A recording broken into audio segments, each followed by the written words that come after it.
Is it time to change the economic model on which Cameroon and the African nations have been working on, and its system of education is our topic for tonight's edition of Prime Hour. Good evening, televiewers, and welcome to today's edition of the program. We are going to be discussing this with an educationist par excellence. He is also a politician and also a social entrepreneur. He is Dr. Nick Ngwanyang, who is going to be giving us his views on the system of economy that African nations have been running on so far, and the system of education that Cameroon has been using for decades since independence. Good evening, Dr. Nick, and welcome. Thank you very much. I'm happy that you are giving us this opportunity to be able to look at something that is very, very important. I hope that as we discuss, we'll be able to help Cameroonians and most Africans to understand who we are and where we ought to be and what we should do to get to where we should be. Okay. Doctor, before we get to this, the Northwest and Southwest is also faced with another challenge, that of the brewing and increasing, rising hate and division. And do you think it is time for a reflection amongst the people to see how they can love each other, understand our differences, and forge a better way forward? You see, if you look at the people of the Northwest and Southwest region and the country as a whole, we were one unit, okay, around the center.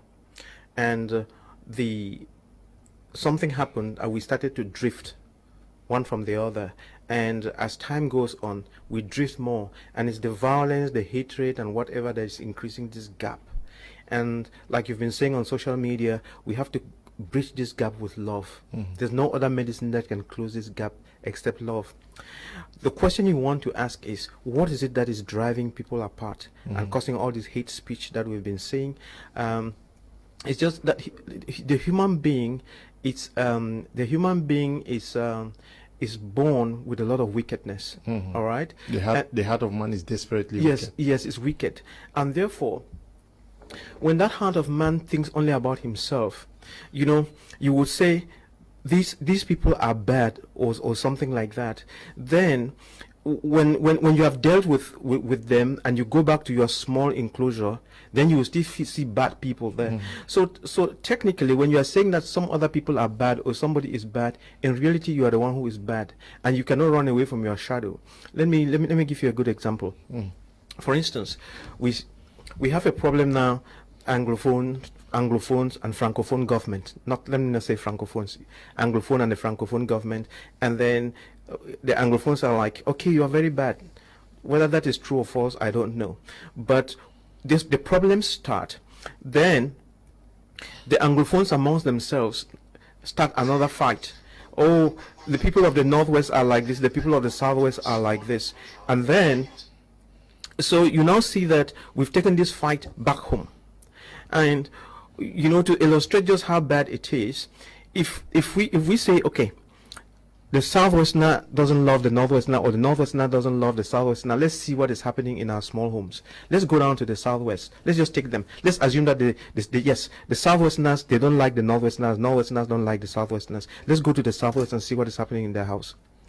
The question is, let's take the Bakwere, who are more vocal.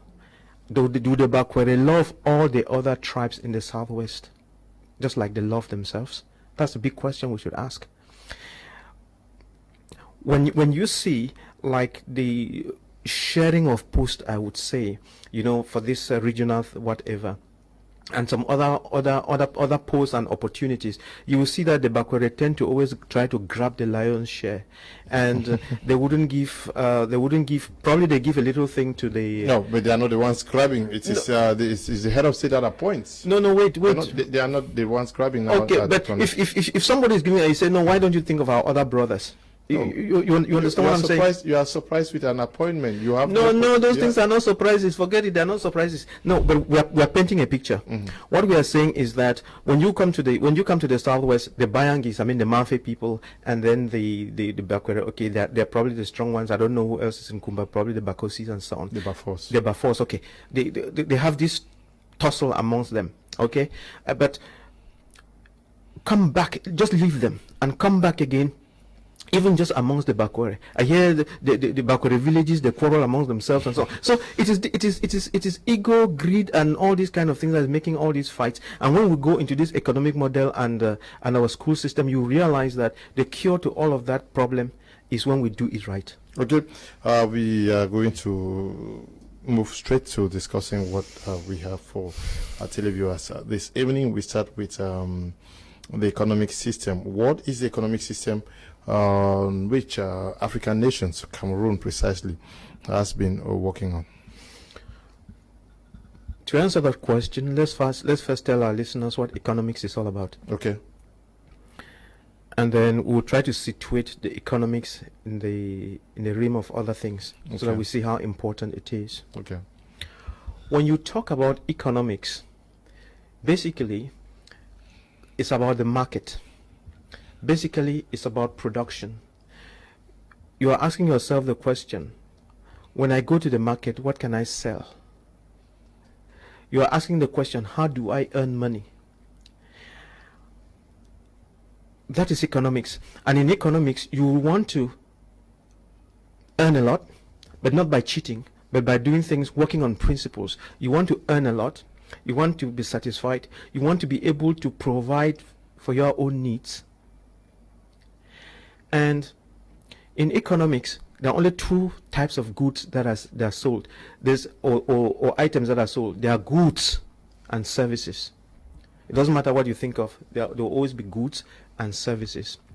And so, how do you fetch money? It's the quality of your goods and the quality of the services that will fetch you the money. And what we are going to realize is that when you want to sell goods on the open market, it doesn't matter which market, local, foreign, whatever, whenever you sell manufactured goods and services, when you sell manufactured goods, you make more money, because in manufacturing you add value. But if you are going to be selling stuff that to which value has not been added, you will never get out of your shit.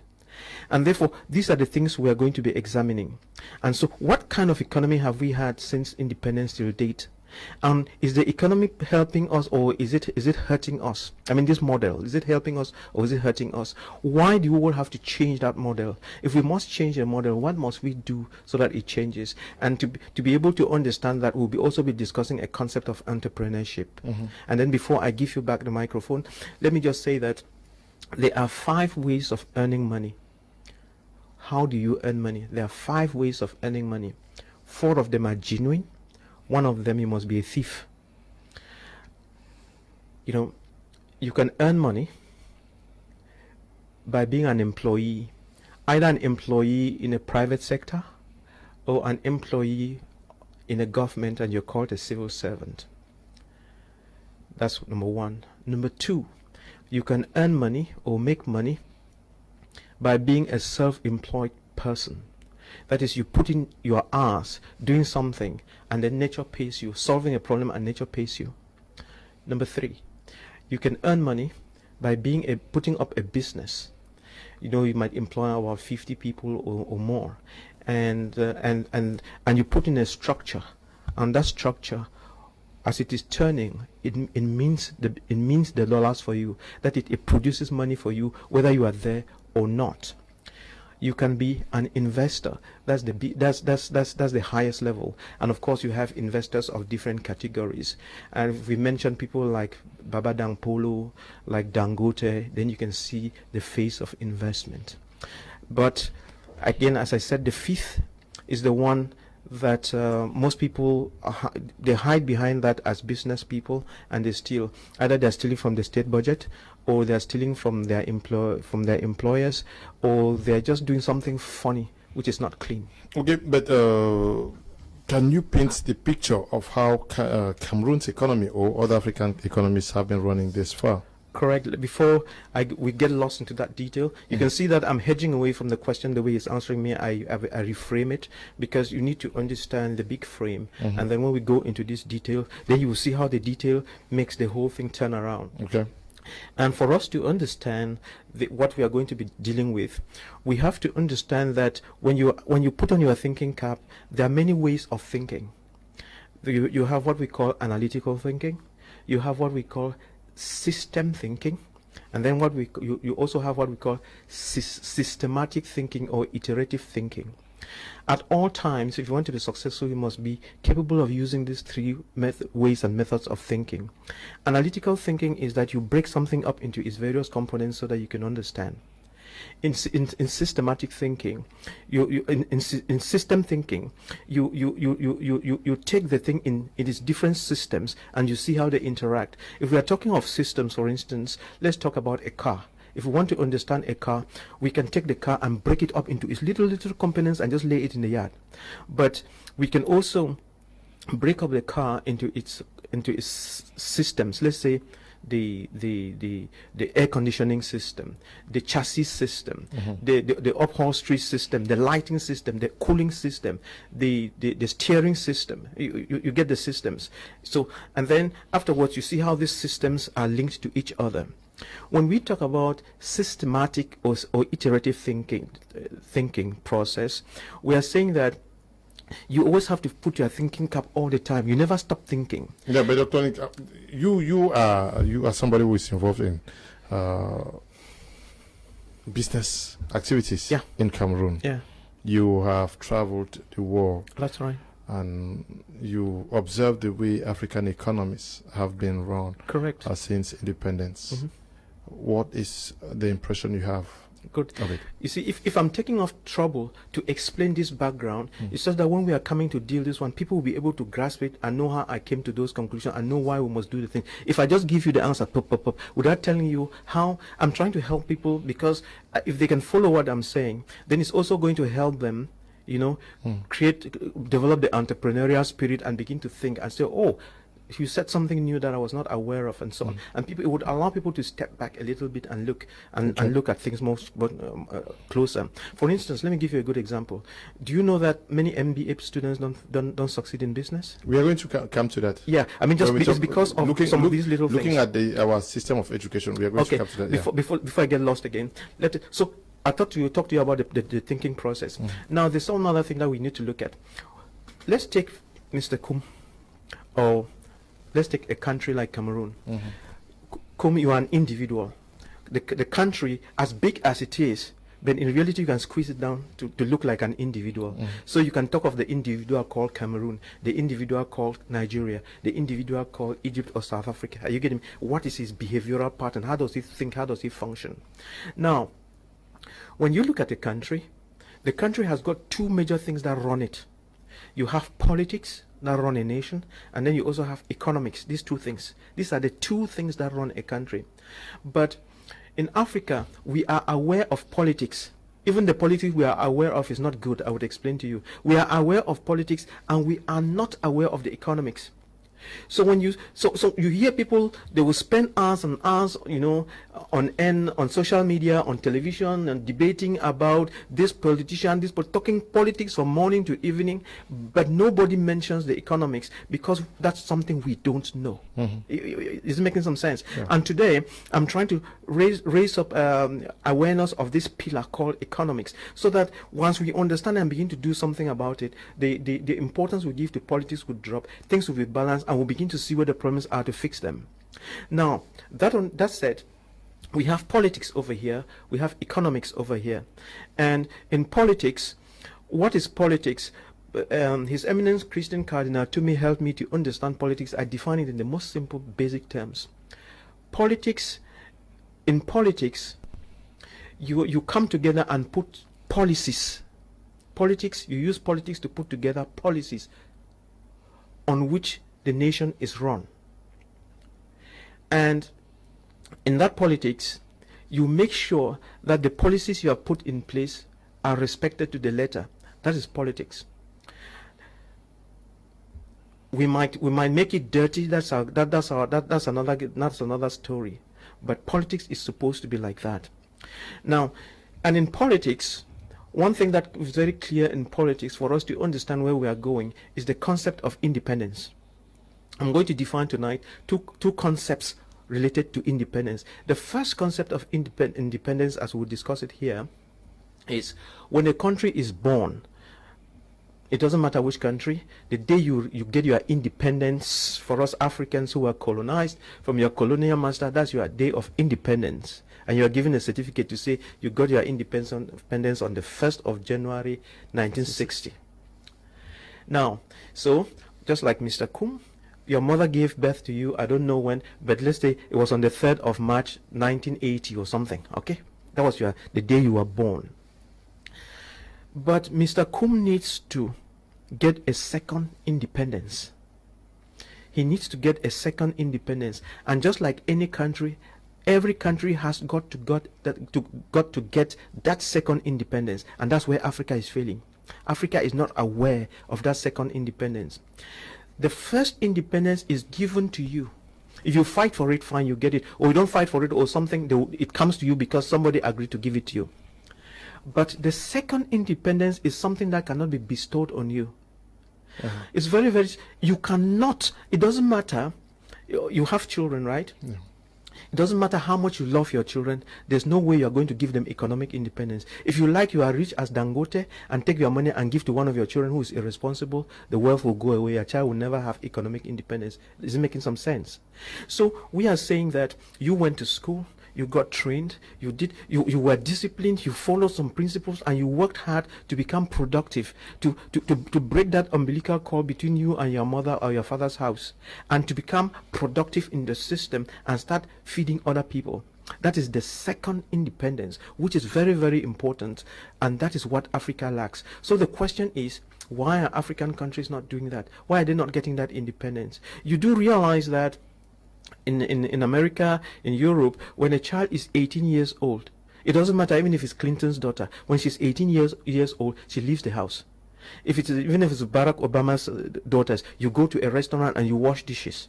You see that? It's not for nothing. It's not because the father doesn't have people who can wash dishes for them. It's that you train a child to become responsible. That's responsibility. So that as they become 21, 22, they take care of themselves. And it's only when you are responsible enough to take care of yourself that you can make use of opportunities. And that's what we've been lacking. So you will see African countries 60 years down the road are unable to take care of themselves because they fail to realize. You wait there and cross your hands and say, let the French do it for us. Let the Americans do it for us. Let the Chinese do it for us. It cannot work. So it is that second independence, which is economics, that we must wake up and get, because nobody can give it to us. Now, if you have all your resources lying there and you cannot use them, you cannot build your schools, then the people will come and do them for you, and you have to pay them. Or they will come and cheat you and just carry them away, and you remain poor. So we have to wake up, because if we don't, the second colonization is coming, and it will be colonized by the Chinese, who have no respect for human rights. Okay. No, but these systems have been there since independence, like you just said, but they are not working. Why? They are not working. So why are they not working? Great. So I explained to you politics and economics, and we are sitting up here, right? Mm-hmm. Now, it's the politics and the economics that control the development. When we are talking about development, the most important development is human capital development. Mm-hmm. Then you have infrastructural development and all sorts of other developments that you can talk about. So when the politics and the economics are good, then the development machine can turn around. Okay? So, but these are, so we have politics, economics, and development sitting on the table. But interestingly, there is something under the table that many people don't see. And that's what we have to be looking at. What is it that drives the politics, the economics, and the development? Is the kind of education that you have. So if you have a bad education, the politics will be bad, the economics will be bad, and the development will be bad, and you'll be fighting and killing each other, not knowing where the problems are coming from. And that is the problem. Now, once you understand that you have an issue with education, then you must go back and correct it. Yes, but we are talking about economics and to be performant. you need to merit. We are talking about meritocracy here. Yeah. Isn't that where the problem also lies, and not necessarily the level of education? Because you may have competent people, but because of the politicization of certain aspects in our economy, things don't get done. No, you have to define the concept of meritocracy when you are talking about economics. Meritocracy is not because you pass with 5 A levels at the with 25 points at the GC. It does not. When we are talking economics, it's a different thing altogether. Okay. Now, when we are talking economics, then now we must talk entrepreneurship. And the economics in Africa is failing because we have a lot of civil servants everywhere. Civil servants are employees who don't know how to make money. Are you getting what I'm saying? And then, if you want a country to develop, you must bring to the forefront, use them as ministers or what, people who know how to make money. Because you need a certain mindset to be able to make money, or to create wealth, so to speak. You need a certain kind of education to help you to understand problems. Then, once you have to understood problems, then you need the capacity to solve those problems. And it is in the course of solving problems that you create wealth, that you create opportunities. So if your education does not allow you to understand problems, it doesn't matter whether you have a PhD in what, you are no good. So we are talking about the entrepreneurial mindset. It's very, very, very important. We can have you can have all the professors in economics, professors teaching this, but if they themselves have never made a penny from themselves other than taking a salary, they cannot help a country. You're talking about a system of education. Yeah. Most of these persons manning this nation, some of them are schooled out of this country now, I'm sure, from the best nations, education-wise, but yet the performance is not as glorious as many persons would have loved. Yeah. But the system also functions with advice or directives from key experts in the domain of economy. I'm talking about economic advisors. Yes. To either the ministers, to the prime ministers. Let me just, before I get lost, let me just tell you something about people who study abroad. You know, it's not because somebody went and studied abroad that he is the best. Don't get deceived. You understand what I'm saying? It's like you've heard this expression, you go through a school, but the school didn't go through you. All right? Yes. So just because you went abroad and you studied in their universities and you ate hamburgers and came up, you know, you have eyes but you cannot see. Let me show you a good example. Can I send you to Bastos? I say, go to Bastos, to this street in Bastos, house number this, and you go and come back. You can't. I would say, go to this bar and so on. But we have ministers of town planning and all sorts of degrees and engineers and so on who are unable to say, this street is called Gwanyam Street, and this house is house number 1, house number 2, house number 3. Are you getting the point? But they all studied abroad. But you see, if you can read Japanese, I can say, Mr. Kumliona, I take a paper. I say, go to Japan. Go to a city called Kawasaki. Go to a street called Kumliona. Then go to house number 20, and then or take the key from house number 15. Open the door in house number 20. Go up to the 3rd floor and open this room and take a nap. You will go. But I cannot send you to Bastos. Yes, but these persons you're talking about lived in these countries. I'm sure you are able to tell me this because you witnessed it live in Japan when you went visiting and other parts of the world. Why do you live an experience? You see how things are done, and back in Africa it's not implemented. Yes, there's a problem. You see, my children too have studied abroad. And when they come, you know, I sit with them and I talk and I try to make them see what I see. And then, you see, like when I started to talk with them, you know, oh yeah, we went to London, we know it because we were in London, we were in South Africa. But you are in London or you are in South Africa, you are walking the streets. Are you getting me? But you didn't know what was happening in the factory. You were there like a tourist. You came to class, you sat there, you went back home. You went back home. It's not because you were in the streets in London or America that you got it. There was something happening behind that screen. Produced the orderliness. Yes, and the wealth and so on that you are not aware of. If you don't have that awareness, you spend 30 years there, nothing will happen. That's why you can see many of our brothers in the diaspora, they have been there for 60 years. 30 years. Take many of them and put them here and say, tell me how to create wealth. They won't tell you. They will say, okay, I have to do 3 jobs. Are you getting, or I have to do 4 jobs. But let me say it here again. If you are a civil servant, you can be the civil servant, the highest civil servant. Let's take the case of President Barack Obama. Okay, let's consider him to be the highest civil servant in America at the time.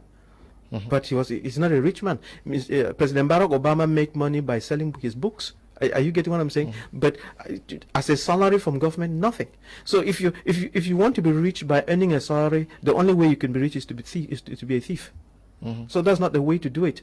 So there is a way of creating wealth. You create wealth by solving problems. Okay. And to solve problems, you must have your eyes open in the community and the environment to be able to tell the problems and tell people's needs and meet those needs.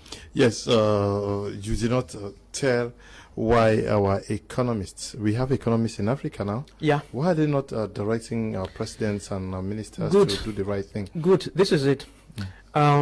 There are 4 books that I'm going to recommend to our listeners to read, and you can check out the books on YouTube. You will have the YouTube version short, let's say 5 minutes to give you the principles, okay?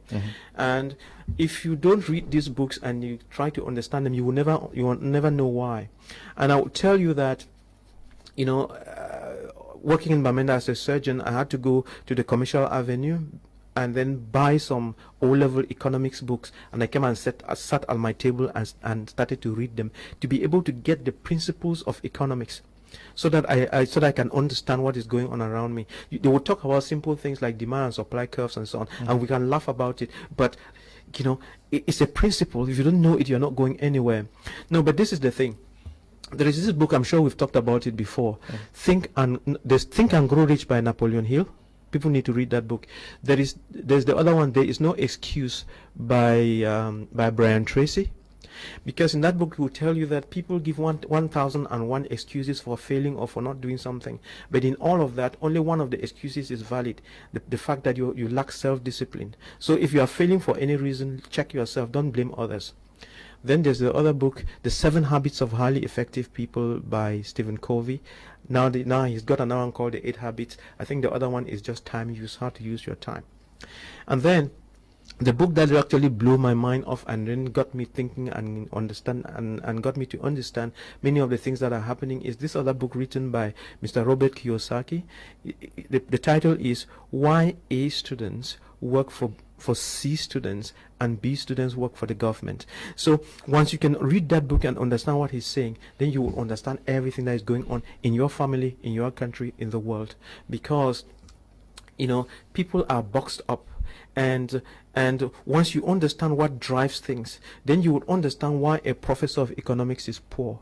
You would understand why an MBA student is poor, because otherwise you would have thought that professors of economics will be the richest. Not so. They teach economics, then why are they not rich? There is something that is missing in their soup. Why are MBA students not rich? Let me put the question to you in another way. Let's look at, if we just say education is what creates wealth and creates development and so on, let's go back to former West Cameroon or the Northwest and Southwest region and look at great schools, CPC, SASE, all these schools that have been producing children with 11 O levels, 5 A levels, 25 points, all these bright scores. Let's look back for the last 30-35 years. If they had been doing so well like that, those scores should translate into development. Are you getting what I'm saying? We should see Bamenda changing, your village should be changing, Ndu should be changing, Tiko should be changing, Boya should be growing as a reflection of the education. But if you look at it very closely, there's nothing on the ground to show that we had a good education. And the bottom line is, it is true. Yeah, but many persons will say it is the system of government that is not providing them with opportunities to excel. They don't understand it. Now, once we now delve into the education, then you will see why we have a lot of people with 25 points, and those 25 points don't reflect in money making or don't reflect in development. Excuses should not be given. Yeah, excuses are not given. Now, let me just jump to that and explain to you.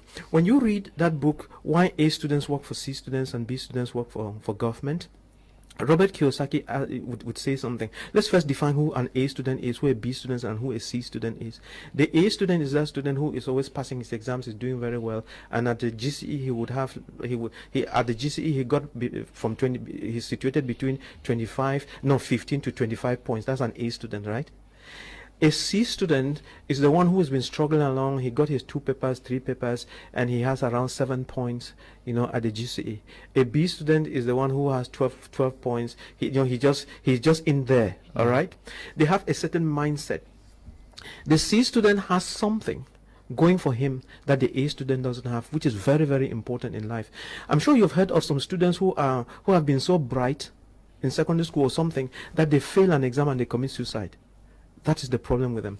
They define themselves by their success at exams or something like that. So they think that if the A's and the first positions were meant for them, and all they do is they know nothing else in life, they know nothing else around them, they're only focused on that. So you will see a student who is good in the English language or biology or chemistry. Out of that, they know nothing else. That's all that they study, and they are the best at it. But unfortunately, life is not meant like that. In life, you have to be balanced. And a C student is that student who has been used to failing from 1 to upper 6. For every test, it's most likely that he will fail, then he repeats and so on. So it is that failure. With that failure, it builds some resilience in him or her, and the person knows that even when you fail, you can still get up and work hard and move on. So that is a characteristic that they develop, and it's a characteristic that you need in entrepreneurship, because entrepreneurship is about risk taking, and you would have realized that 80% of businesses that are started usually crumble, and therefore you need that muscle to be able to stand those challenges. And the B student just takes his job in government and is just hiding there and earning his salary until he dies. So these characteristics, they matter a lot. Now let's go back again to our educational system. When you read that book, Why A Students Work for C Students and B Students Work for Government, Robert Kiyosaki tells us that there are 8 kinds of intelligences. But the school models that we have now work only with one model. That is called the logical mathematical intelligence.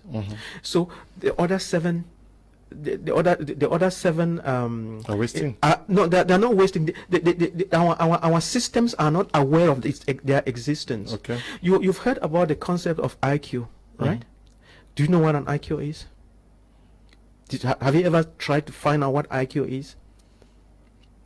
You wouldn't get it, because from as early as secondary school in CPC Bali, I wanted to understand what IQ was, and up until I read Robert Kiyosaki, I didn't know what it was. And once you read and understand Robert Kiyosaki, you will understand that the concept of IQ is wrong. It's something that does not exist, is wrong, it's useless, and has no value. Because in IQ, you are testing intelligence of children in a school setting or whatever. You use examinations. Yes, you're using only one intelligence, type of intelligence to test it. You're using the logical mathematical intelligence to test it. So you test the children on mathematics and a couple of things like that, and say, this is the brightest one, this one is dull. And to make us understand, he says that if you take a fish and a monkey, these are 2 animals. If you are going to test the 2 of them on the ability to climb a tree, the fish would fail. Then if you also test the 2 animals on the ability to swim, the monkey would fail. Are you getting what I'm saying? So we are using a system to test children, which is wrong, because we have gone to sea. We go to the sea, and the fisherman casts his net and catches all sorts of fish and crabs and so on. Then he comes and he's sorting only one type, and he thinks the other ones are useless. Yes. Now, we discuss on that more when we look at the system of education, but I want you to tell us why economists who have been recruited by the government, some hired by the President of the Republic, would not advise on what principles to engage in as far as our economy is concerned? Is it the fact that most of them are also A students who do yes, not understand? They're economists. All right, they're supposed to be advising the government to do what? The best advice you can be an economist, but if you are not an entrepreneur, you cannot give the best advice to the government because you are talking the theory we read in books. Are you getting what I'm saying? And then you cannot be an economist and you know it so well, but you have no demonstration in your life. How did you? Are you getting me? So if you want to be able to really advise the government properly or advise whoever properly, show a demonstration. If you have not demonstrated, you cannot advise someone on something that you don't know. You'll be talking theory. Are you getting what I'm saying? They quoting here and so on and just throwing themselves around and feeling big, but not getting to the right thing. It's very important. We are talking about our economy system, knowing that we are living in a global village where each country is competing with other nations, and for the past 60 years, we see where we have been, and we are struggling. We say we want to be an emerging nation 2035, and if we look at what we have covered so far since the inception of that concept, I'm not too sure that we may meet the target, but our MPs, our senators are observing the trend, and seemingly they are not raising any alarm. You cannot raise an alarm about something you don't know. Okay. Yeah. You cannot raise an alarm about something you don't know. Ministers defend the budgets every day. Yeah, that is what they have been used to doing for 60 years. Policies come through. Right. They are just doing business as usual. But for us to be able to do any better, we have to break out of the mold. You have to think out of the box. Are you getting me? There's a mindset. As long as they live with that mindset, they think it's well done. But it's not. That is the problem. You must break out of that mindset. It's very, very important that we understand that, it's not because people are professors or that. No.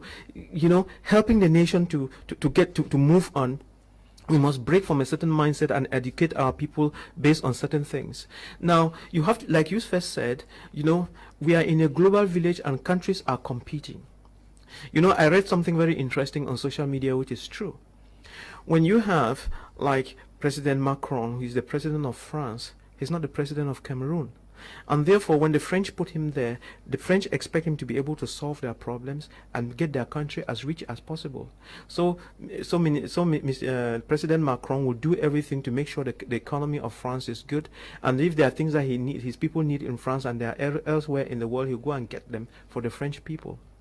And if he's going to get them for the French people, you cannot blame him for getting them for the French people.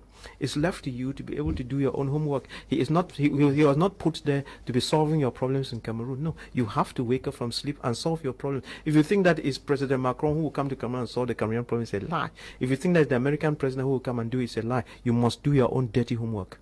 Yes, when you say you can't give what you don't have, you can't solve a problem you don't understand. What do you mean by that? When we are living in a global village where how the economy of China is performing, almost everybody is supposed to know how the Japanese economy is performing, that of the UK. And why would an MP not understand how these things work? No, first you have to understand the quality of the MP we are talking about. Okay. You have to know what kind of MPs, what kind of senators. You have to know who they are. Then secondly, I first told you the different ways of making money.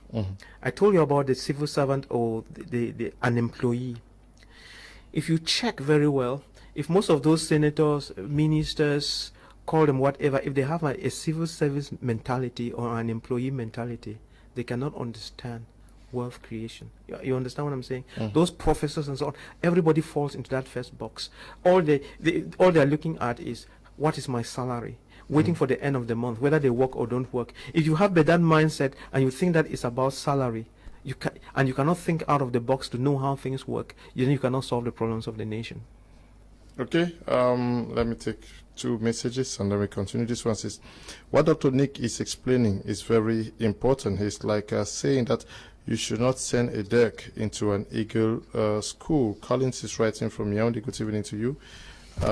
Collins, this one says, God bless you, Mr. Leo. I'm enjoying the program from Yaoundé. Eufenui Emmanuel This program is very educative. God bless you guys. Okay, if we need Emmanuel, where is the problem? You say the MPs cannot help the situation, the economists cannot help the situation because they don't understand. Is that really the problem, or it's also in part because of the over centralization of powers at the presidency, because MPs seemingly would wait for yes, but almost everybody gives the impression that it's the president of the republic who knows it all. You are made a minister, and whatever you do is with high instructions from the president. You are an engineer given the task to build a road or a bridge. It is the president that has to think for you. Don't you think that is also a problem? No, let me say something, and I want every Cameroonian to listen to me and listen good. We blame the president for everything, and it's not true. We blame the president for everything, and it's not true. You see how often he changes his government? You see how many people he has locked up? He puts you there to be able to solve problems for people, because he is just one human being. And when people go in there, instead of actually helping him to solve the problems, they cross their hands and they come up with their own agendas that they fulfill while in that office. Then the agenda of the state is left undone. And then when you question them, why are you not doing it? It's the presidency. Is the president. Is the president. You go like there was a time I observed something in the court in Bamenda, and I was so pissed off. You see all these magistrates so well dressed, so neatly dressed, but you go into the courtrooms, there's a lot of cobweb everywhere, and there was grass growing all over the whole place. You understand? So they expect the president to come and cut the grass. They expect the president to come and take away the cobweb. Yeah. That is the thing. Yeah, but why should it be tolerated? Almost everybody. If you have to go and interview maybe a principal of a secondary school. Yes. He or she will call the president of the republic. You do say for all the institutions. Almost everybody is referring everything is the president of the republic. Yes. Are we saying that the presidency is not also aware that this is what is happening? No. When you see people who quote the president a lot, they are failures. Okay? I'm sure you know some ministers, comme le président a dit, comme le président a dit. Check those people very well. Number one, they are failures. Number two, they have something to hide. Number three, they are still begging for Gary. You understand what I'm saying? So we have gone into that game where people just come and play around the president, tell a lot of lies, and so you know that the problems we're having in Cameroon is caused by the elite, right? Because they tell a lot of lies. So they thought that, you know, as you just come and sit around and praise the president, you know, everything le président. No, and that is what has put us where we are, where people fail to do what they are supposed to do, and then at the end of the day they put it on the president. No, you still are not telling us where the problem is. Is it the problem with the system? No. That's the presidency. Is the problem with the institutions, or the problem is with the persons? Now, this is how it works. The president puts in place a set of people to be able to make things happen. Unfortunately, the people don't know how to make things happen. Is it making some sense? And then at the end of the day, to be busy, they spend the time praising the president and then wearing the civil servant casket and not knowing how to solve problems. I first told you that when we started that the biggest problem with Cameroonians and Africans is that, number one, we don't understand problems.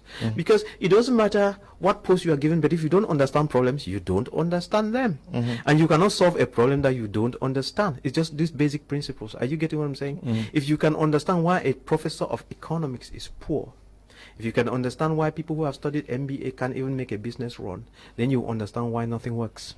Okay, good evening, Mr. Leo, and Dr. Nick in the house. I think our economy will grow and take a new trend if some kind of a dynamic and charismatic person takes the lead at the helm. Remember Sankara, when he took over, he made the people through his charisma that their country was not poor, unlike what many Burkinabes thought at the time. And that's how they managed to get the economic growth. Prince K is writing from Kumba. So you think that the problem is with the individuals who do not know how to solve the problem. But if the problem is with the individuals, the president appoints them and observes them, not knowing how to solve the problem, and still keep them there. I just want to commend this fellow, this person who has just written, talking about Sankara, and that is true. So when you look at a country like Cameroon, the country as a whole, the country is rich, but the people suffer from ability poverty. Are you getting what I'm saying? That ability poverty, not knowing what to do. If we wanted to, we could carry out a certain test now, and you will see. Let's just go to our MPs and senators and ministers and directors and say, hey, guy, all of you take paper and pen. Tell me how to create 2 million jobs for youth in 2 years. How many will come up with the answer? Create 2 million jobs for youth in 2 years. Don't tell stories. Don't quote the president. Create 2 million jobs for youth in 2 years. Would they do it? Or would they tell you how to do it? No. Okay. Or let them tell us what we need to do to stop importing rice and fish. They won't tell you. Yes. What should be the focus of our economy? Because we're talking about is it time to turn the tables as far as our economy is concerned. Yeah, we must work on our economy, but like you said, the education must be corrected. Okay. Yeah, we are going to come to the education. Yeah, the economy. We must, to understand the concept of economics very well, how we have to do it. Let's reframe it. Okay. Okay, you are talking about economics. We can reframe. We can ask many questions which which still speak about the same thing. The question is, how do we create jobs for youth? Yes, but okay, if you want me to rephrase it, that how do we make our economy create more jobs for the youth? Yeah, we are here trying to help our listeners to understand. So if we just talk economics, sometimes it sounds very theoretical. Yeah, but economists should have focus, because I was going to ask you later on that should we fashion our economy in the likeness of what was I don't know whether they're still called the Asian tigers. The Thailand. Good. Yes, that is giving our economy a focus. Yeah. Yes, that's right. We are going to find out how did they do it and what is it that they do that we are not doing. It's very, very important. So, if we don't, watch my lips, if we don't do what the Southeast Asian tigers did and are doing, we'll forever remain poor, broke, beggars, seen as some dark Negroes or niggers or something like that. When people are insulting us, it's not really the color. It's just that there is something about us. God has blessed us with so much, yet we are the most broke on earth. Are you getting me? We need to do something and change our story. If you think that is God that is going to come to change your story for you, God has already blessed us, but we fail to wake up from sleep. We have to do what they did, and we have to examine and see what they did. What should be the focus of our economy now? Now, the focus of our economy, to get our economy right, okay, stop importation. Okay. Produce what you need. But of course, you cannot stop all importation. But it's a way of saying you have to look at that importation thing and stop it. When you say stop importation, you cannot stop everything. The question is, what are you importing? Import factories. Import machinery, import raw material that helps you to create things. Don't import finished goods. Okay. Yes, don't import finished goods. If you are going to import finished goods that are generated by high tech that you cannot do anything about. Are you getting me? But things that are low tech, do them yourself. Train your own children and your own youth, all these children who are graduating from university and so on. Change all our universities. That's what the Chinese did 40 years ago. They changed 70% of their universities into polytechnics. So they have engineers that can do this, do that, do this. And then they created the industries and the children became productive. So whatever we are going to do, that's what we have to do. We have to make sure that we obey. There's this thing called DIY. Do it yourself. Do it yourself means if we are going to be building a road, except it's a very complex road, it should be built by our children, not foreigners. The Cameroonians. Correct. Let's take it for instance. You see the Chang road that was built. We can say that probably we would have our own children, but they might not be mature enough to deal with that Chang hill. Then you say, okay, Chinese, help us sort this Chang hill while our children are still developing the muscle. Yeah, but the stand to stretch, that is just... Yes, the stand to stretch, that is just straightforward. Any Tom, Dick, and Harry can do it. Give that to your own children. Let them do it. Then when you have gone above the hill, give it to your children to do it. Like I was telling someone sometimes, I was driving from Bamenda to Yaoundé. I have never been so vexed in my life. You know the Bafia, the Bafoussam Bafia Yaoundé road. It's broken down and it was being repaired. And this is the beauty of the road. The road had already been done. The hills had already been cut, the bridges had already been built, and all they had to do is put a new surface on it. And then, you know, the gutters, the gutters, they had put metallic things and they had gotten rotten and were breaking down and they were changing them to concrete. Our children can do that, but they gave the contracts huge money to South Koreans or to build it. That was the most stupid thing I've ever seen. Very, very stupid. I'm sorry to say it here, but let's accept that we are very stupid.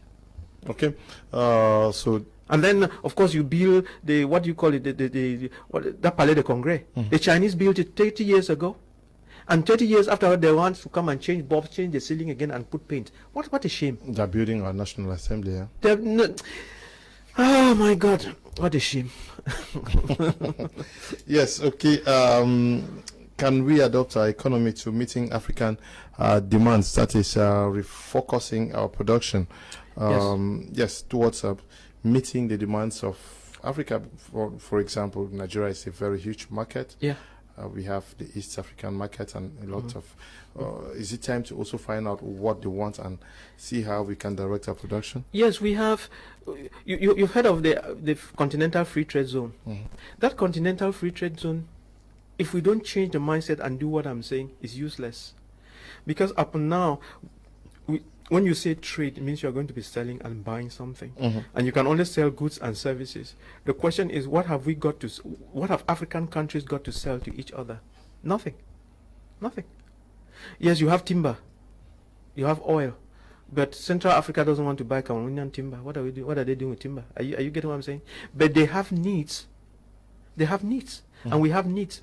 So what we are saying is, until Africans begin to wake up and begin to... That we should identify what Central Africans need. Yes. We produce them and supply. Yeah. Yes. That is, we begin to do that. So we look at countries. Okay, there are some countries in desert area that lack some things. Okay, what can countries in this evergreen area produce for them, and what can they also give us? And you cannot do that without industry. There must be some industrialization. Yes. It's very important. Very, very important. But isn't it also necessary for the government to engage in the creation of huge home enterprises, for local enterprises? For example, in the domain of road construction, you discover that almost Satom, Razel are doing maybe 60, and Arab contractors are doing 60-80% of road construction in Cameroon. Not because the government may not want to local enterprises to do it, but because they are not there. They don't have what it takes to do it. Isn't it also very necessary for the government to focus in, investing in that domain so that Cameroonians themselves can handle some of these things? Yeah. So like a moment ago, I said, how do we create 2 million jobs for youth? Those are some of the things that you need to do. Okay. I've been thinking, you need to. For instance, let's solve this particular problem now. You say, okay, guys, you know, you put cards on the table, cartes sur la table, as they would say in French. Okay, we are going to create 4 construction companies. Who are the engineers? Who are the accountants? You know, you go into a construction company. What are the kind of persons you need there? You say this. Okay, we are going to create a company A, B, C, and D. All right, and then you bring children together and pull them together. You are not the one. You are not employing them. You say, hey guys, come together and create companies. You know, then you help the children to create the companies, and then now, you as the government, you buy the equipment, and give them, and then you give them the roads. Give them the roads and give them the specifications, and they start building the roads. You pay them. And then you begin to take away the money for the equipment. Are you getting what I'm saying? That's how you build. That's how you build the children. And then, like I said, for the very complex ones, well, if their skills are not yet good enough to do the very complex things, well, then you make them part of those construction, and then they pick up the skills. Or let me rephrase it and say it better. Okay. You see, in Nigeria, if they have to build a dam, if they have to build dams in Nigeria, they would get, let's say, if they don't have the local expertise to do it, they would get a Chinese company or whatever company to build the dam. But in the contract, you cannot just come and you are building the dam as Chinese. There must be Nigerian engineers working with you and seeing what you are doing. Are you getting me? It's transfer on competence. So the Nigerians will watch you build the first dam, They will watch you build the second dam, and then they will watch you build the third dam, and then the Nigerians will build the fourth dam. Is it making some sense? But here, the way we are doing in Cameroon is, for the next 100 years, we'll be sleeping and drinking, while others will continue to build, and will never wake up from sleep. You have to break that chain by doing it yourself, by putting your children in there, and to realize that your economy can only grow if your own children do it. Okay. Let me take some messages, Dr. Nick. I don't know whether some persons have questions for you. Good evening, Mr. Liu. I want to thank Dr. Nick for this important information. I must confess, it's truly educative. Before now, I used to ask myself, why are they average and sometimes the backbenchers are always the ones successful in life? Now I know the answer. Tabetran writing from Boya. Good evening. What is education? Okay. This one says, I am Hillary writing from will this topic to be discussed intensively for at least 4 months, and I recommend that Dr. Nick to bring people of his thought to come and give us their experiences, especially Singaporeans. Okay. Thank you, Doctor. I hope you are getting the calls from televiewers. This one says, please, can I get the name of the books to read? Which doctor? Can you give them the names? Yeah, I think I will. Jarvis, go and download those books. You know them. Then we can flash them on, if it's possible, the YouTubes. We can flash them so that people see the books. You know the books, right? Think and Grow Rich by Napoleon Hill. Think and Grow Rich by Napoleon Hill. Why A students work for C students and B students work for government by Robert Kiyosaki. There is No Excuse by Brian Tracy. Then The 7 Habits of Highly Effective People by Stephen Covey. We can flash them on. Okay. This one says, Mr. Journalist, there is a problem with our educational system. The problem can trace as far back as colonial period because the whites brought to Africa the principle of consumption. The Europeans didn't bring to Africa the principle of creation. This system affects the economy negatively. This model of education or system of education can change if we become creative. John is writing from Boya. This one says, a country is run by a system, and that system is set by one person, and that person is the president. That's why it takes credit for development, peace, etc. Then he should also be responsible for what doesn't work. Only the president sets the stage for us to follow. Junior is also writing from Boya. Good evening, Leo. MP and senators are all of CPDM and have no option than to dance at the tune of the CPDM. Nothing good can come out of a bad system. Elder God's time writing from Bengui. Good evening to you. Good evening, Mr. Leo. Thank you for the program. Maxell writing from Limbe. I have just one question. What stops Dr. Nick, the wise man in Cameroon, from running for presidency? I want him for my president in Cameroon. We are tired. Maxell, okay, he has not yet created a party, and he is a militant of the ruling CPDM party. But now somebody has raised the issue. You say MPs, senators have not been productive. Yeah. Isn't it also because their hands are tied by No, it's not because what is commonly called party discipline? No, it's not. It's not necessarily. We would think that is because their hands are tied. In fact, the greatest hand tying is your lack of understanding of problems. Are you getting me? Yes. So yes, because if you know, and there's a difficulty, you can always cut around it. But when you don't know, there's very little you can do about it. Somebody was saying something about the ruling CPDM and whatever.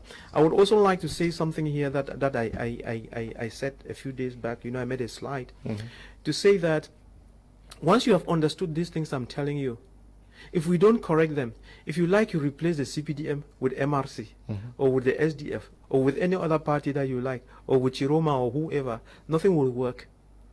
Because what we are just discussing now is the fundamental. If people don't go down there and correct this, it would just be the MRC wishing that the CPDM should go away so that they can come and then share the state budget, the SDF and so on. So it's not really about a party. Yes, but the quality of persons is important. But let us stop this blame game and look at what we have to collectively fix. Doctor, is the problem not also that of patriotism, understanding what patriotism is all about, and knowing that we can only grow from within ourselves? What I mean is making a conscious effort to always want to consume Cameroonian. You cannot make a conscious office to only consume Cameroonian when 95% of the things on the shelves in the supermarket are imported. Are you get what I'm saying? Yes, but for example, we have good tailors in Cameroon. Yes. But you find a minister who make a command for 20 pieces of suits at 350,000. Yes, all out from out of the country. We find our office furniture, almost everything comes from China, when we know that we have very great carpenters. That's what we are saying. Shouldn't that also be a policy that there are certain things that are produced in Cameroon and that priorities should be given? That's Is that not correct. the only way to boost our economy? Yeah, we can boost our economy, number one, by first correcting what is lacking. All right? I'm saying so because I had the opportunity of going to China, to what they call the Canton Fair. You know, we had the opportunity of going to America in 2006 and 2008, invited by the U.S. government to. It was a package called. It was the Cameroon business people going to meet American business people, and that's when I started my eyes started to open, because before I went there my thinking was like this. By the time I was done with them, my thinking was like this, and the time I went to Dubai and China, I could think like this. The thing is, we have a certain mindset, and if we don't break out of that mindset and know how things are done elsewhere, we will keep thinking that we are doing very well. And so you cannot talk of patriotism. Patriotism is good, it's not bad, but that thing, patriotism, can go this far and is finished. When the ground is not fertile for patriotism, there's very little you can do about it. Now it works like this. Let me share this experiment with you, then you'll see what is happening in the nation. Let us go to the street and get 10 street children. Let us enter a very beautiful restaurant and give each child a plate of rice, a juicy piece of meat, and a good drink. The 10 of them will eat, they will be very satisfied and happy, and they will dance. Let us carry another experiment B. We go to the street, take 10 other children and put them in another restaurant. Instead of buying 10 plates of rice, we give them 4, with 4 pieces of meat and 4 drinks. There's going to be fighting. Did you notice? They will fight. They will curse each other. They will knife each other. They will kill each other. That's what is happening in Cameroon. That's what is happening in Africa. There is not enough to go around. And therefore, if we want peace in Africa, if we want patriotism, if we want that love, if we want things to grow, we must produce enough for everybody, not for the very few. And because things are dwindling, those that are in positions of power in one way or the other, they steal from the weak, from those that are weak. Are you getting me? For the rainy days, and this stealing from the weak is what is driving the violence in the nation. So we must create wealth and opportunities for everybody. Yeah, what stops our MPs or the government to make it as a matter of policy that you cannot give something that you don't have? So they first have to understand. They first have to understand that our universities have to be performant. Do what the Chinese did. Change 70% of these universities into polytechnics. All right? So if you go into our universities, just take a survey of all the universities and take up the pool of all the children, you'll see that 70% of them are studying art subjects or whatever. But you need to switch it around, all right? And make them more science-oriented, creative, and productive. Okay, we are coming to that to discuss about our system of education, because it's also part of our discussion this evening. Good evening, Mr. Liu, and our cool panelists. In the panel, the problem of our country is hatred, wickedness, and tribalism. Chin Clinton Ikanyo Beruni, writing from Douala.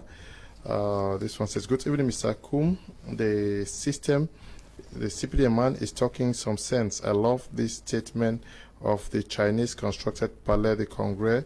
How can this same Chinese become Ming back for renovation? Ben Linus is writing from Bamenda, good evening, Mr. Liu. I applaud Dr. Ngwanyam for encouraging us to practice the do-it-yourself, but I would like to let him know that interdependence is inevitable because nature has unevenly endowed different countries with different natural resources. I agree with him that where the resources are available, we should not import. Enomolu Bath is also writing from Bamenda. Good evening, Mr. Leo. Please, can Dr. Nick tell us why we keep on using a currency which is not ours, and especially we don't control it? Wilson is writing from Yaoundé. Good evening, Mr. Leo and Dr. Nick. If the government of Cameroon can import toothpicks when it is a forestry country, what do you expect? Chena Awa is writing from Bafoot. Good evening, Mr. Leo. Thank you for the program. Marcel from Limbe. I have just one question. Who stops Dr. Nick, the wise man of OK, to run for presidency? I'm sure you've sent that message already. Good evening, Mr. Kum. Does it mean that all those the president appoints are all thieves because nothing is working? Then who is really to blame? Timbisa is writing from Douala. Good evening, Mr. Leo. Let me contradict the doctor there. The president is to blame totally because if you keep rotating your ministers but nothing is changing in the field for so many years, it shows you are appointing is the problem. It simply means the president is unable to appoint somebody that can do a good work, somebody from west or northwest region will transform this country in no time, but any other region will do exactly what we are experiencing now. Alain, okay, Alain is writing. Good evening, Mr. Leo and Doctor. A way forward should be that one where employees are attracted to the private sector than the public sector. Also, let the relationship between the employees and employers be a good one. Then consumption of home products should be encouraged. This is the responsibility of MPs based in the education as set by Dr. Fundu Ignatius. Is writing from Douala here. Good evening, says, may I know from Dr. Ngwanyam if he is appointed in this CPDM government, will he be able to create any changes? Ngala is writing from Bamenda. Good evening, Mr. Liu. I'm enjoying your program. Doctor, we need more people like you in the government to change this nation. Doctor, we have some principles like monetary and fiscal policies that have been started and implemented during the Great Depression. Sue Francis is writing from Bamenda. Good evening, Mr. Liu. I enjoy your program, but tell Dr. Nick that we blame the president for everything because the last responsibility of the leadership is control, and that is what the president has failed to do. Thanks. Kalmas is writing from Athens, that is in Greece. Good evening to you. Greetings. We can't execute contracts very well because money is swindled. Everyone is busy getting money and not building the economy. Okay. Hello, sir. Good evening. In Tang, Laura from. I was using it to compare with the country. That was definition A.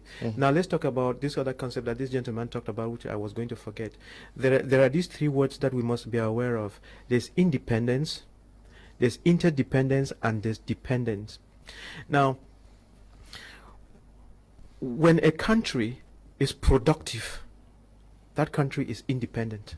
When a country is productive, that country is independent. Let me put this independent in quotes.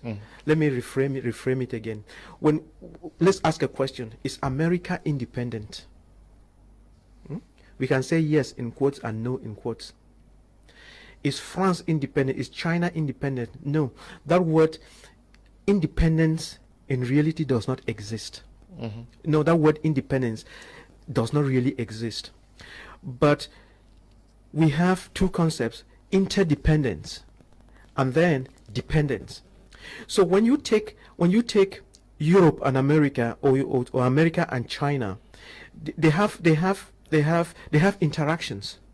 Those interactions are interdependent. They depend on each other. It's like two people boxing and they're of the same weight. Okay, but when you have America or France or China dealing with Cameroon or African countries, the relationship is that of dependence, because we cannot box at their level. So we come to the negotiating table weak, and we are dependent. That's why 95% of all the stuff we have is imported. We are dependent. So that is the issue. For us to be able to up our game, we must also become independent as far as production is concerned. Once we are gaining that independence as far as production is concerned, then we can actually become interdependent. Is it making some sense? Yeah. Okay. Just to tell our televiewers that as from next week, we are going to be having a slot that is going to actually tell us who, according to us, is the man of the month. It could be a mayor, because we're going to run a competition like we did some months back, for you to tell us who the best mayor in Cameroon is. So it could be the best minister, so that by the time we run towards the end of the month, we are going to declare who the best mayor is. We also are going to many persons have been writing to me requesting for assistance.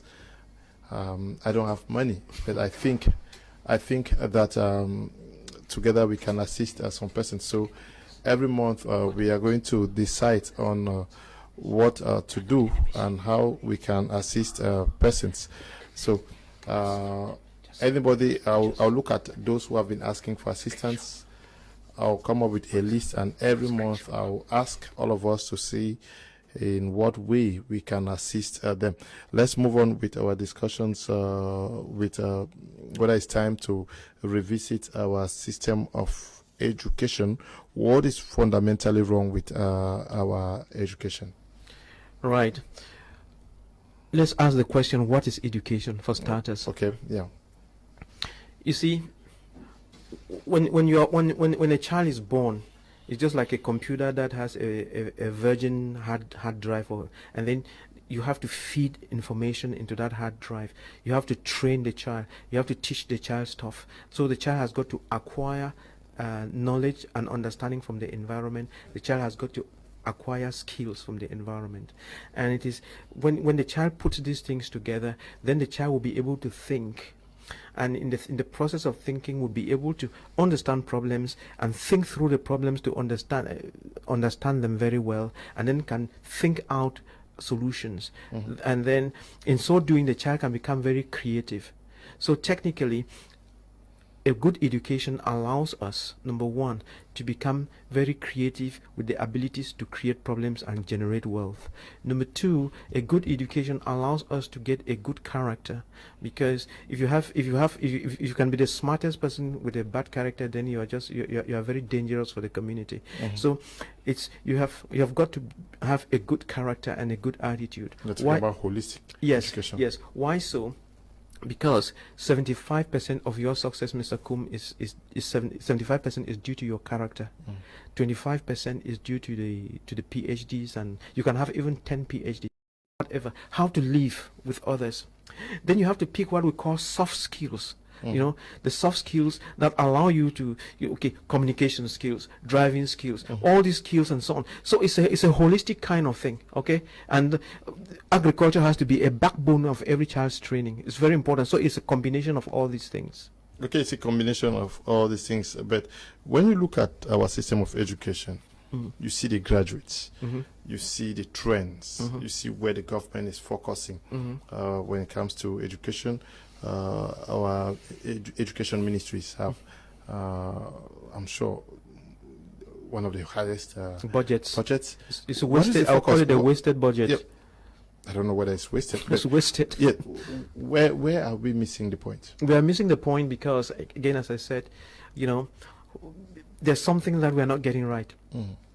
Let's understand that the education that the white man left with us in 1960 is still the same thing we are doing now.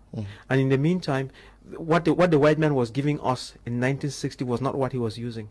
Because when the French and English were giving us what they were giving in 1960, they were not giving us what allowed us to build ships and planes, because they were building their ships and their planes. But we had no capacity to do that. They were preparing us to serve at the time. Correct. They were preparing us to serve at the time, read and write and fill the books. Write letters and fill the books. Are you getting what I'm saying? And then they went from that time to go to the moon. And so they have been revising their stuff and going, but we have stayed at the level of letter writing. Does it make sense? With no technology. So our biggest problem is that we have our education lacks technology. That is, there's no technology, there's no engineering.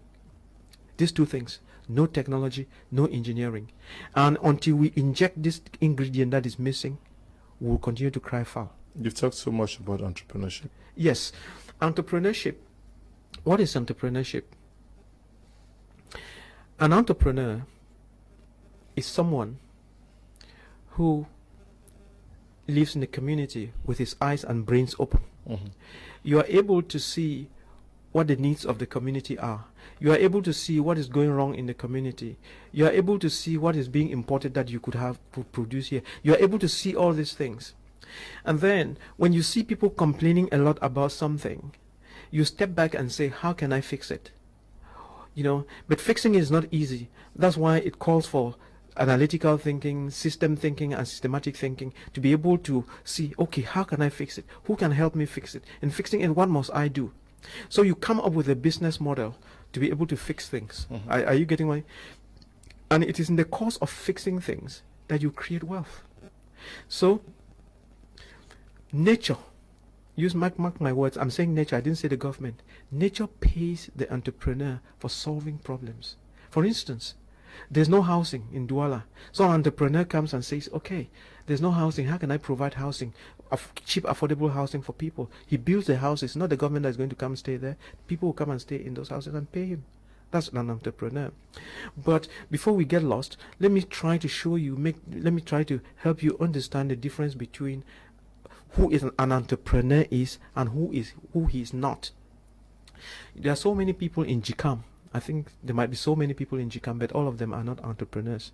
It's not because they're in GCAM that they're entrepreneurs. Look at it this way. You observe the community and you realize that in Cameroon, people like to eat rice. We need rice and fish, right? Okay. This is how an entrepreneur thinks. You say, okay, we need rice and fish. What do we need to produce rice and fish? We need land, we need rain, we need tractors, we need fertilizers, we need the engineers, we need. Then he comes up with projects to grow the rice in Cameroon. He imports the machinery, the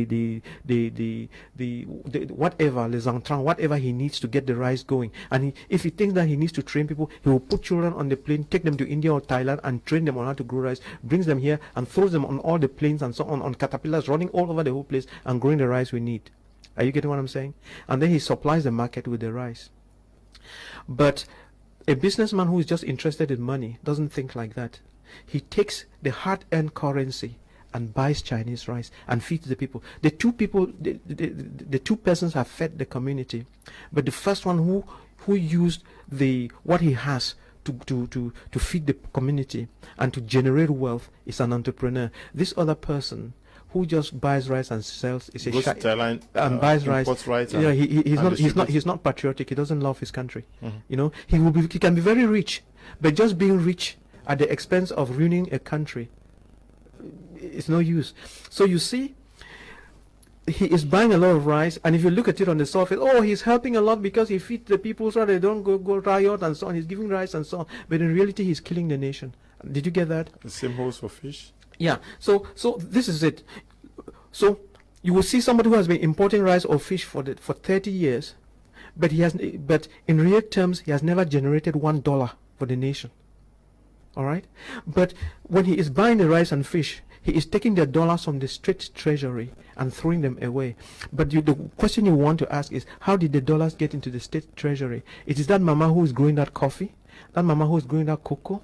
Because the Americans don't just give you dollars. You have to give them something and then they give you dollars. So the mama does what it takes to earn dollars, but you take it and buy rice.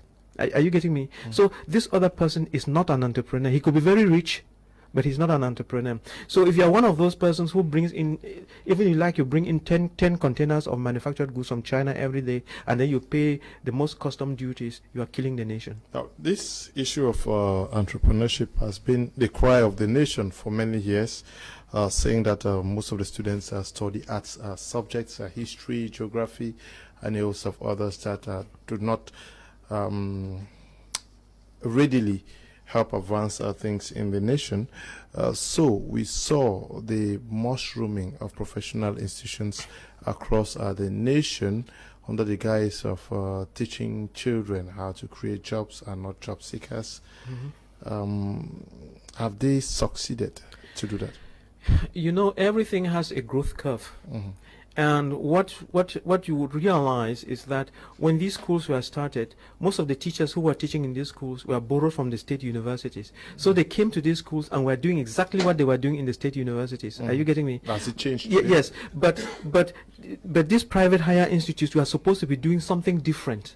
You know, in making children professional so that they can do it themselves. You get what I'm saying? So the style of teaching and all these things was still the old thing. So things were not changing well. That's why a few years, 2-3 years ago, the Ministry of Higher Education had to look at the programs and call everyone's attention to it to say, it looks like we are not doing very well, we are failing. Because we train these children and they still go back to the quartier and join the ones that came from the state university. Something is wrong. So it's because they went and got the certificates and can't do it. But the sad thing is this: I would like to say it here. Many of our children have been so used to cheating their way through school institutions that even when they go to these professional schools, they like to cheat at exams. They like to do this, not study. They don't take their studies seriously. I mean, some, and then they think that what is important is to have the diploma. You see, we have gotten to the point where we think it is the diploma that is important, and once they have the diploma, then they start roaming around looking for employment. The bottom line is, if you have trained very well, you should be able to create your own job. Then it can be so highly technical or skilled that you probably cannot create the job. But even when you are looking for the job, you should be standing on your feet. Are you getting what I'm saying? You should be sure. You should be sure-footed. You know, but many people are not sure-footed, and that's a problem. Good evening, Mr. Leo, Prince K. There. Once more, I think everything in our education is wrong because it's a colonial setup which gets towards studying in order to have a good job and not to create jobs. It was designed to make us poor and handicapped. I think we should be geared towards practicality and productivity in our education coming from a creative mindset. Okay, Mr. Leo. This your program is supposed to be awarded the best in the country. Thank you to Dr. Nick. Good evening, Mr. Leo. I'm Valerie, writing from Bamenda. My question to Dr. Nick is, what does it mean by good character, and how does it make someone go far in Cameroon? Okay, thank you. I'm sure he noted your question. What if a child is being born by an illiterate person? Because I really love learning, but I have no one to teach me, and the most dangerous thing is that my parents died long ago when I was still in class 5. Now can I still have someone to do me a favor? Is Boto, writing from Ebie. I don't know where Ebie is. Good evening, Mr. Lua. I enjoy your program. And Dr. Nick talking. Jonah in Bamenda, we need to transform our education to 90% practical so that more of doing will transform our youth, and only 10% of theory. For communication, e.g., agricultural schools should have a single day per week in classroom and 4 on the field. For practicals, teach our children to be creative and dynamic. Better days. Okay, thank you very much. Mr. Leo, good evening. And to Dr. Nick, he is raising salient points. Hope you are doing a joking to forward to those who matter so that we can ameliorate our system of education. John is writing from Boya.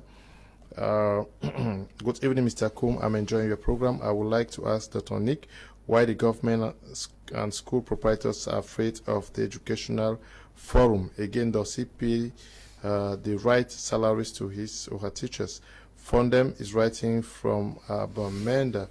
Good evening, Mr. Liu. Happy Xmas in advance. Seriously, I'm really enjoying your program and I'm following it every day. Keep making our country know their fault. Jesus Jerry from Kwataroba in Mutengene.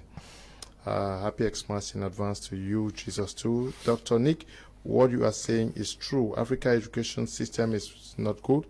Based is on theory, practical. I'm a holder of HND in accounting, but I can't work in a company. I need to steal professional internship. Joel is writing from Ebolova. Good evening, Mr. Leo. I'm Yega Riskly. I'm writing from Bamenda. My problem is weak and I'm not school again for 4 years. Okay. Good evening, Mr. Leo, and to our panelists in the studio. Dr. Nick happens to be my biggest inspirator ever since I come across his discussion or interview. Okay, my media prime. Sir, I wish to meet you in person in order to help mentor me in my upcoming projects. Will be so delighted to meet you. Thanks. Tech Jones is writing from Limbe. The head of state appoints only people who would give him praises, so he has to bear the failure. Good evening to you in the studio. Gideon is writing from Mutengen. From Emmanuel Ba Toko in Bamenda, I like your show. If we had up to 10 Dr. Nick Ngwanyam in Cameroon, the world would respect our country. Mr. A. Paul from Boya, thanks a deal, Dr. Nick, for the turn around logical sense that can change Cameroon or Cameroonians. Cameroonians are fed up with the over 25 years of Fcfa government. Good evening, Mr. Kum. I'm Ferdinand writing from Douala. I'm really enjoying the program and I'm happy with what Dr. Nick is saying. If I may add, I think if most contracts are given to foreign contractors, is because most of the finances for these contracts are gotten from foreign countries, and as such, it's a condition that for such finance to be given, the contractors should be awarded. Okay. Good evening, Mr. Leo and Dr. Nick. I want to thank you for this educative program. I just hope what Doctor is saying is entering the right ears. Merry Christmas in advance. Abdul Joda Bafusam Hospital. Okay. Good evening to you, Abdul. Good evening, Mr. Liu and Dr. Nick. I enjoy your education. If our leaders learned to fit a square peg into a square hole and stop rewarding people because they are clapped for them to secure their positions, we would be able to do far greater things. Okay, Gilbert is writing from Tico. Dr. Nick, I don't know whether you have answers to. Yeah, I remember two of the questions. One of them, there was a gentleman who said that his parents didn't go to school, and that they died or something, like he's an orphan and something like that, and he was wondering what he can do. The first thing I want to say is, if you read that book again, There Is No Excuse by Brian Tracy. Can we have some of the books on our screen, please? Brian Tracy, you know, that your parents did not go to school themselves is no excuse. Died, and that the parents died is no excuse. Okay, if you are aware that education is important, you would get it if you want it. And then the other thing is, he might be saying, "Oh, I'm so unlucky that I didn't get it." I mean, I've told you that what the people who are lucky and have been getting for 60 years was the wrong education. So so even though your parents died and you're an orphan, you didn't miss out on much. So so just do what is practical and so on, and then you see that you'll be able to feed your families. Now, the other thing I wanted to say was, there was a gentleman who, instead of listening to what we are saying and try to follow his interest, asking me whether I pay my my workers well. Okay, let me say that I don't know how to pay workers. I don't pay them well. Maybe you could do better. Just start your own thing and make sure you pay workers well. That's what we are saying here. We are trying to help everybody to be creative. And if you are creative, you would create your own thing and create jobs for others. So let's not be looking at, oh, are you paying your workers well? That's not important. I might not be paying them well, but if I were not paying them well, they would have all gone. So, but the most important question you should be asking yourself, what am I going to do to come out of my hole, and what am I going to do to create jobs for others? And I pray that when you do it and you can employ others, pay them well. Yes. Do we blame the fact that most Cameroonian students pupils are mostly certificate oriented and not actually thinking on what their education will help them solve in our society, and how do we change that? No, you can't really blame the students very well. It's a system that has groomed the children in that direction. And the people responsible for the system were pushing the children in that direction without realizing the error they were committing. Are you getting what I'm saying? It's very, very unfortunate. I read somewhere that when we had difficulties with our finances, sometimes the FME or FMI, Fonds Monetaire International, came to Cameroon and said that the technical schools were very expensive and that they should be doing more of grammar school. They deceived us. You get what I'm saying? It doesn't matter how expensive it is, technical schools are more important than grammar schools. And even today, if we wanted to change our educational system, there are a couple of things we need to do. You see what we call Anglophone education or Francophone education. That none of that is important. If you tell me Anglophone education is better than Francophone, it's still an error, because none of them is good enough. Then you break some people and you say technical college over here, grammar education over here. That's still another error. What we need to do to correct our education is just gather all the curricula that we have for all these schools, nursery schools, put them somewhere, put petrol on them and burn them and forget them. Then go to Finland, go to South Korea, go to Malaysia, go to Singapore. Yeah. How do they ask themselves the questions? How do you teach your children? What do you teach them? Why? Ask the how, the why, ask the why, the how, and the what questions, and get all of that, starting from nursery up to university, and come and, they can give us in Finnish language or whatever language. Put it together, craft it together. When you come, you translate that into English, give it to Anglophone, say this is what you study. Translate it into French, give it to Francophones and say this is how you should study, and then package it that way, and it would go. Now, break down this thing of technical college and the grammar. Throw all the children in one boat. Give them this curricula, and then they would all be exposed to the creative energies, and they would all rise to different levels, and make sure that they have a lot of machines and experiments and things to play with to develop their creativity and open their minds. You see, I'm sure you saw on the internet in one classroom where a teacher was training some children on the use of computer and was using a stone, yes, and then getting them to move a mouse imaginary. You can't do that, you won't succeed. And you see in the north there, the children are sitting in the sun, with thatch roof on them. And I saw another thing today. There was a classroom somewhere, one classroom with children of 6 different levels sitting in one classroom. We need to stop all this kind of foolishness. Now, what fundamentally needs to be changed in our system now? The first thing we need to change, like I explained to you, is number one, the curriculum or the curricula that are used. It should be designed properly. The current one we have now is take it. If you put it in the dustbin, someone might pick it away. Take it. I'm using figurative language. Take it to a dustbin, pour petrol on it, and burn it and forget about it. Call it the biggest mistake that ever happened. Then, knowing that most of the people who are teaching now and so on came through that curriculum, we need to refashion them. Are you getting what I'm saying? And to refashion them means that we need to go to India and get a lot of teachers from India in the different technical areas and come and flood our schools with them. Are you getting me? And then they follow that curricula from South Korea and teach our children. First, also beef up our teachers in experiments and whatever. Because I was going to ask you also that are you comfortable with the teachers that we have? The teachers cannot give what they don't have. So we need to beef them up, and we need to change the quality of our teachers. If I were in power, you know what I would do?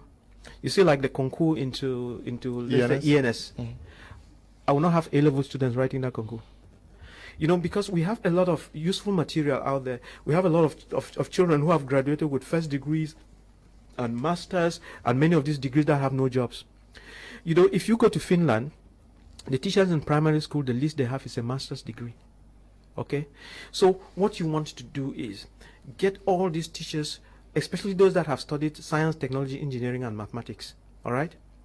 Get all of them, then repackage them.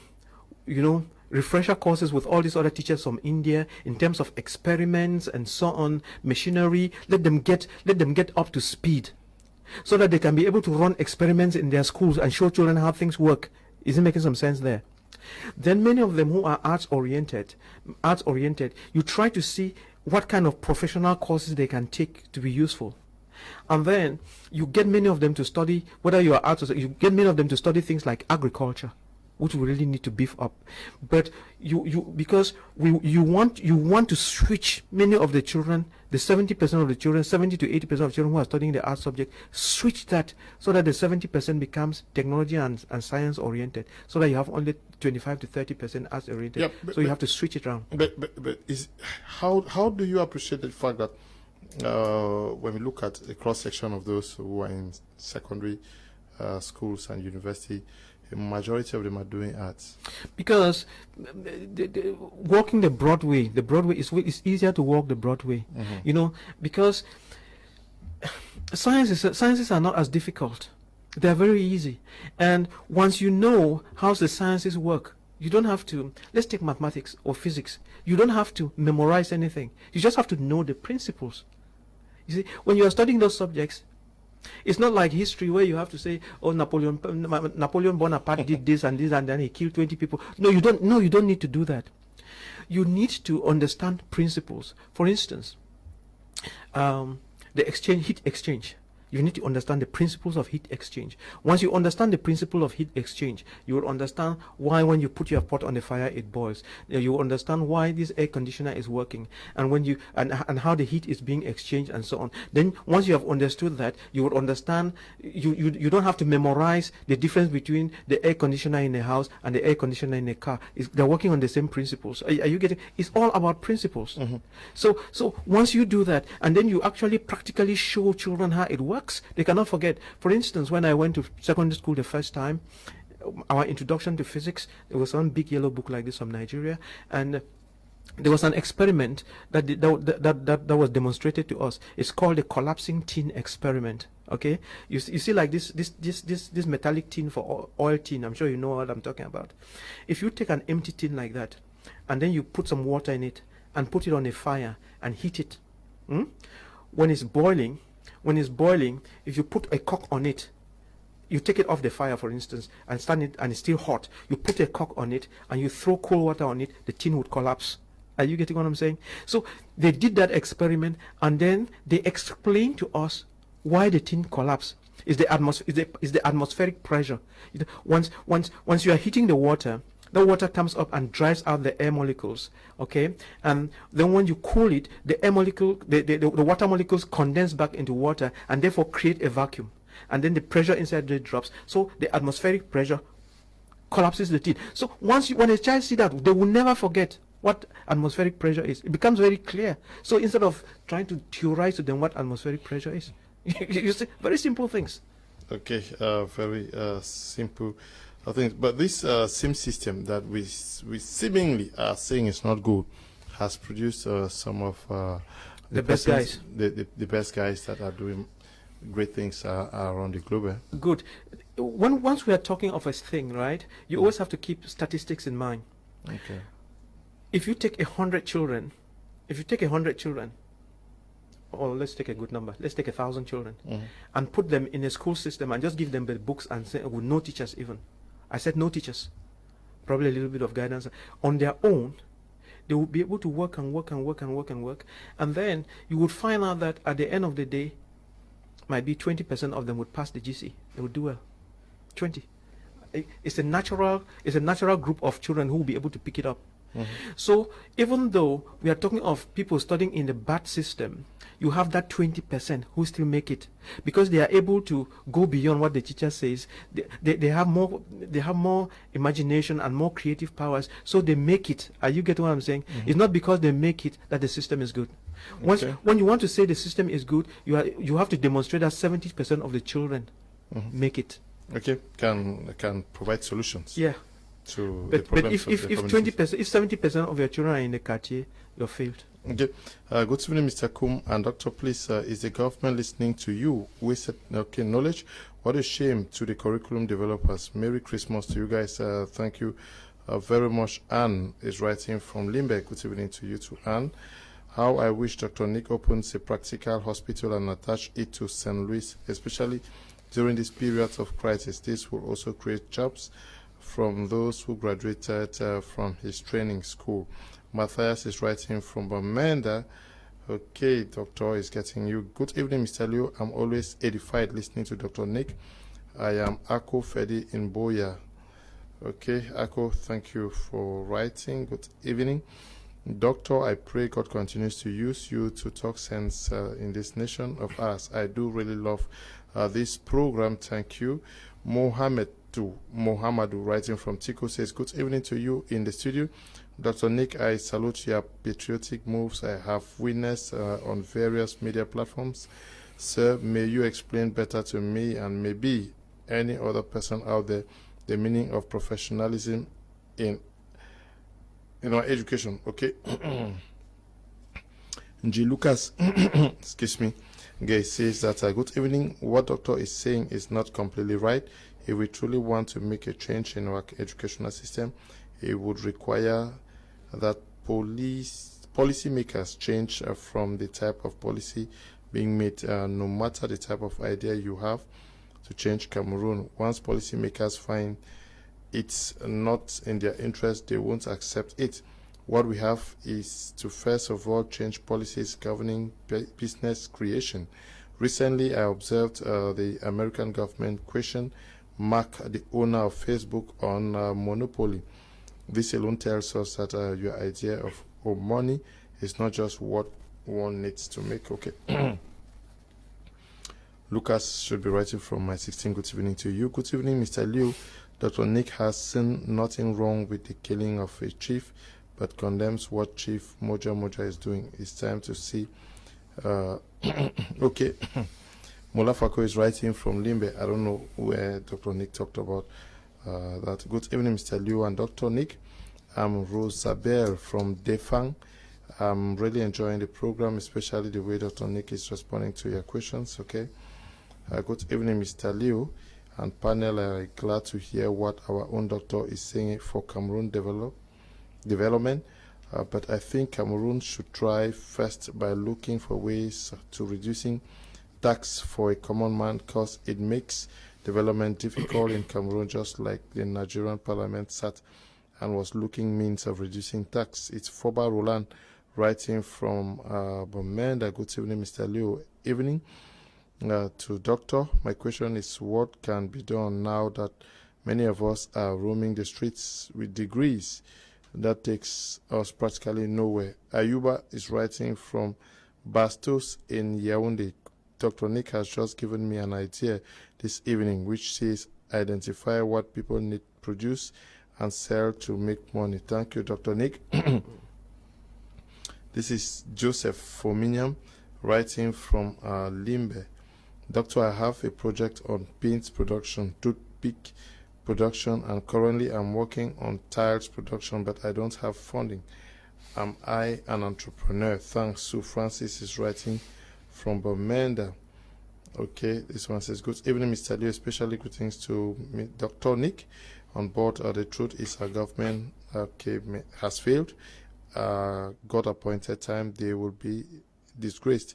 Divine Ngomebong writing from Limbe. Good evening to you, Divine. Good evening, Mr. Liu. Congratulations to Dr. Nick, and my first day to hear the truth from a CPDM member. Mr. Liu, good evening, and Doctor, I love your programs, especially this one. I wish the government follows your programs to change Cameroon. We need to move from letter writing to more of practical education combined with technology. There are subjects we need to remove in our curriculum. Also, let our universities be affiliated to other universities abroad so as to exchange skills, so to make Cameroonians fit in both national and international. Chaki is writing from Dubai. Do you think there are certain things that are supposed to be taken out of our curriculum today? It's not about certain things being taken out of our curriculum. I answered the question by saying that what we call curriculum now, from the nursery to the university, gather all of it figuratively, put in a dustbin, pour petrol in it, burn it, and say goodbye to it. Go to those the Finland, South Korea, Singapore, Malaysia, get what they are doing and replace with it, and you are done. And you are done. When you look at because we have been talking about higher professional education, universities, at the level of nursery, primary, what should be done at that very early stage? See, I'll keep taking you back there. Those people out there have a way of igniting the minds of their own children. You know, the kind of toys, the way they bring the lessons to the children. It's not A for apple, all those kind of things. The way they do it is different. And we must go and check it out and do it. And then, you see, it doesn't matter what we are trying to do. Go to the person who has done it before and has done it well, copy it and implement it, and it will work. So if there's everybody, there's Google now, there's Google on our phones, everything. Google search on educational system in Finland. Educational, are you getting me? Google search all of those things and let us all focus on those people. They beat us pants down. When I talked about the need for persons, especially our students, to go for training that prepares them to be able to solve solutions against the certificate-oriented type of form of education, how do we understand that we have guidance counselors in almost all of these schools, yet nothing is changing? Yeah, guidance counselors is not the thing. Okay. You cannot solve a problem that you do not understand. No, but they are trained to do that now. They are trained with this very curriculum and systems. So what do the guardian counselors have as a repertoire? They have our concours, you know. So they prepare the children for ENAM concours, for gendarmerie concours. Are you getting what I'm saying? A very limited field. But if you go now on Google search types of jobs in America, you come up with a list of about 650 different jobs. Are you getting what I'm saying? In this field, this one area, and I think there are more. But in Cameroon, we cannot count, on our fingertips, we cannot count more than 50. That's the problem. So our guidance counselors are taking the thousands of children and are fitting them into these pre-existing boxes. And they are creating more employees and civil servants. But we need to move away from the employee civil servant box and grow the private sector, where jobs are created, where wealth is created. And then these guardian counselors have no knowledge of that, so they can't help. So they cannot lead children to a destination that they themselves don't know. Okay. That's the problem. Good evening. It's Agbo Clinton from Kumba. Dr. Nick is correct, and what is he saying is the truth. For me, Cameroon government is not encouraging education because it's completely a mess. Because instead of government schools to be more now, the private sector is dominating. Okay. Good evening, Mr. Leo. Thanks for today's edition of the program, which is very educative and handled squarely by Dr. Nick. A square peg in a square hole. We wish for more of such programs with him to wake our economists and economy from slumber. Mr. Ambe Emmanuel, writing from Bafut. Good evening to you. Ambe Emmanuel, sir, I meant professionalization of education. Thank you. Mohammed from Tiko, he is asking what is professionalization in education. Good evening, Mr. Liu and Dr. Nick. Dr. Nick, you have spoken well. I wonder if the government is listening to you. If possible, table your lofty ideas to the government so we can have a better economy and educational system. Daisy, writing from Kumba. Good evening to you, Daisy. Good evening. Thank you for the program. Thank you, Doctor. I'm really being enlightened. It is really resourceful. I'm working out a plan for 2021. Lydia is writing from Limbe. Good evening to you, Lydia. Now, Doctor, Cameroon wants to emerge. Yeah. Our country wants to be an emerging nation by 2035. Yes. Can we say that for that to be tenable, achievable, our system of education needs to play a very pivotal role? Yeah. Before I answer that question, let me just, in the course of our discussion, there was a gentleman who said that what I was saying was wrong and that the problem was this. Did you remember a question? Somebody was saying what I was saying was partially true, and that to do it. That I want to say that when you are looking at this problem, he talked about the need that what Cameroon needs is the change in policymakers. Correct. Mm-hmm. What I want to tell the person is that he is right. He is right in the sense that it is the way he thinks. He's limited in his thinking. Remember when we started, I talked to you about analytical thinking and then system thinking and systematic thinking. His thinking is limited and he sees only one item in a system. Are you getting me? He sees only the brake system in a car. But he's not aware of the other systems. So what I would like to say in conclusion is that the problems are multifactorial. There are many things contributing to the bad education and the bad whatever we are suffering from. So when you want to look at it, you must look at all the systems and all the elements. Not one is not good enough. But on a whole, we say that education taken in bulk accounts for 95% of our problems. Okay, that said, let me answer your question now about emergence in 2035. 2035 is only 15 years from now. And, you know, there is a paper called the strategic whatever for ministries. Yeah. If you go and look at that paper very critically and you're an entrepreneur, you realize that that paper is deficient. That paper was written by civil servants. That paper was written by employees who don't know how to create wealth.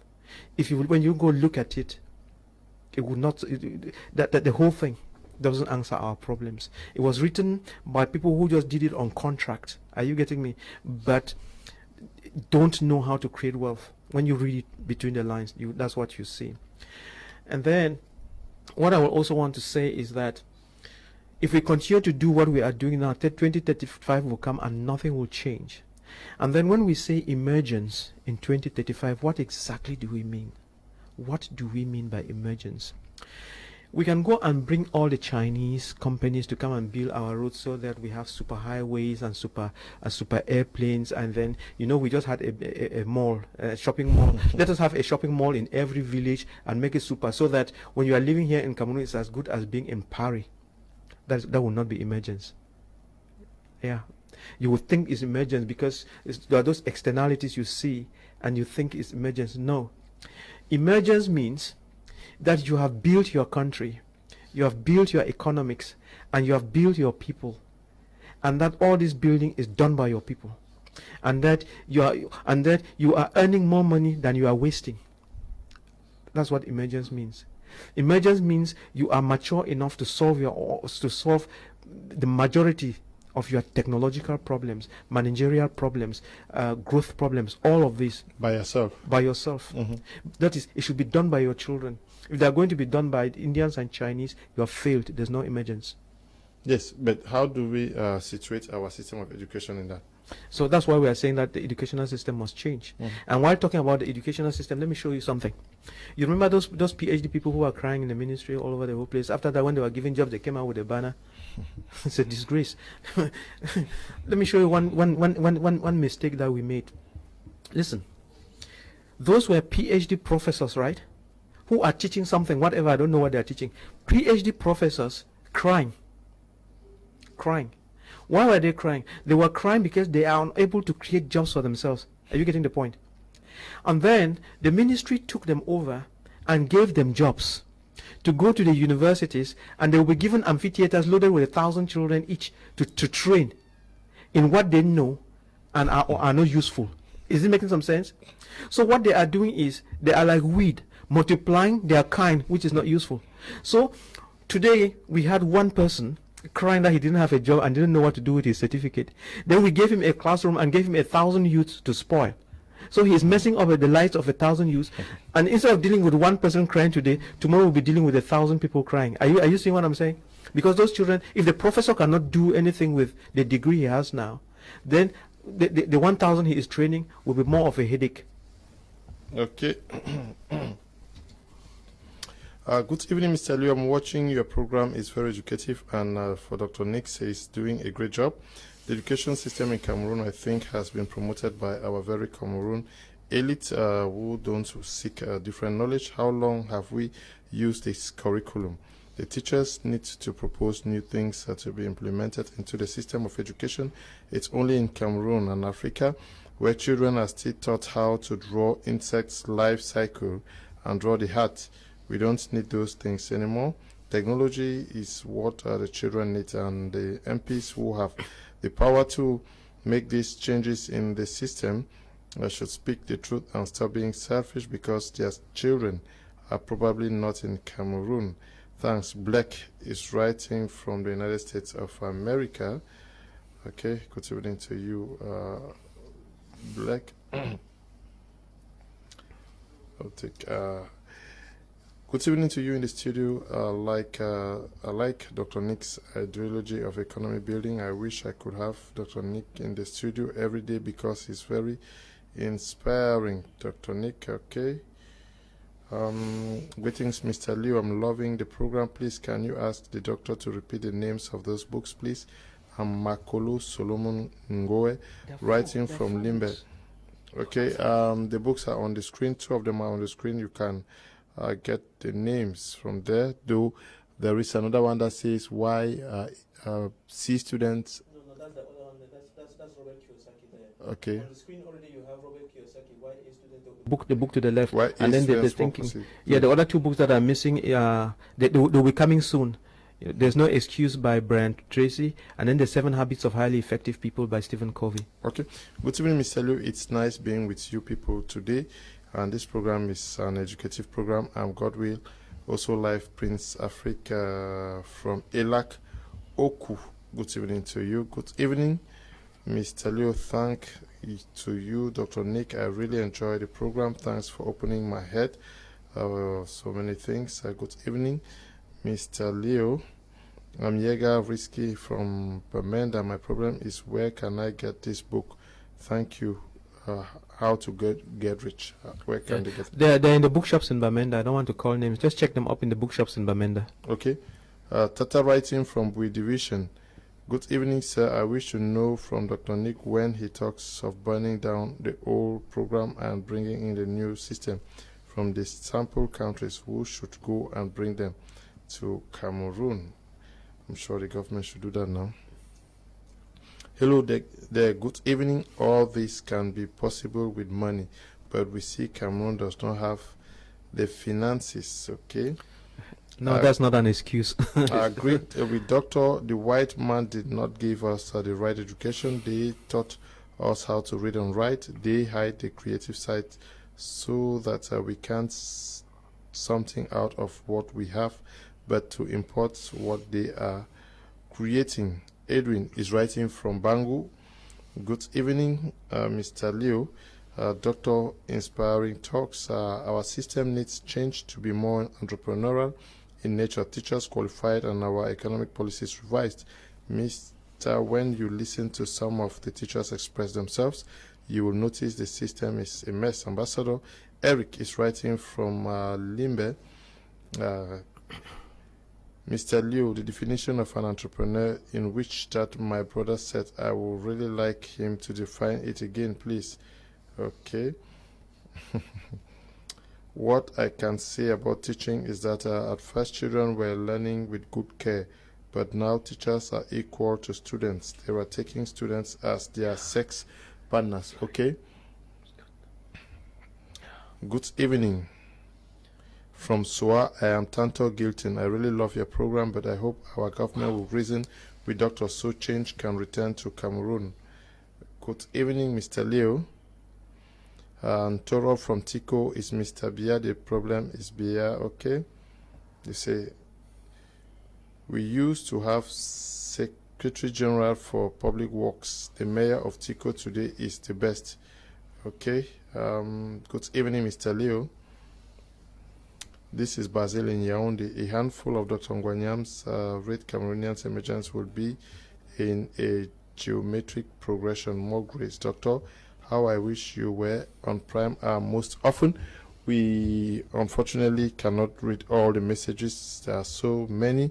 But before we take leave of you, Dr. Nick Ngwanyam, I would just want to tell our televiewers that as from next week, we are going to go back to what we used to do, provide opportunity for our televiewers to tell us who the man of the month is. It could be the best mayor, it could be the best minister, it could be the best nurse that you've ever met. It could be the best medical doctor. It could be the best school, the best hospital. We're going to give opportunities so that by the end of the month we can tell you who our televiewers think is best in what domain. We also have been receiving lots and lots of calls from persons that are suffering, especially IDPs. I don't have much money. I don't even have money, so I cannot help them. But I think that you people can join us to help them. So each month we are going to decide to either pay the fee of a student or 2, 3. We may decide to help somebody to open up something. So we're going to invite you to join us to do that as from next month. We want to say thank you for coming, Dr. Nick. Thank you. It's a pleasure, and I hope that we'll be able to come back sometimes. I would like you to transfer most of those questions into a hard drive somewhere.